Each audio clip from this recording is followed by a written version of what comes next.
beam subjected to sagging moment as shown in figure 8. The beam is imagined to be consisting of a number of longitudinal fiber. एक हमने कोई भी beam है तो हम उसे मान के चलते हैं कि उसके अंदर लॉन्गिट्यूडनल फाइबर है, यानी ऐसे एक बीम बना हुआ है अगर, तो उसके अंदर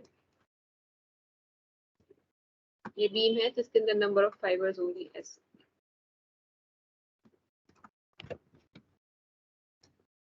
एक दो तीन स्ट्रेट लाइन है, तो ऐसे इसके अंदर फाइबर्स है 1/n। ठीक, क्रॉस नहीं करेंगे वो।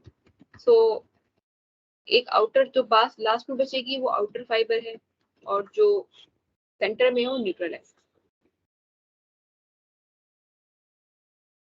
One such fiber is shown in color. It is obvious that the fibers near the upper side of the beam are compressed. Hence, an element in the upper part is under compression. The fibers at the bottom side of the beam gets stretched, यानी वो tension में, and hence the elements on the lower side are subjected to tension.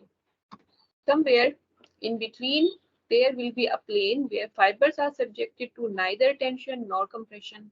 Such a plane is termed as neutral surface or neutral plane.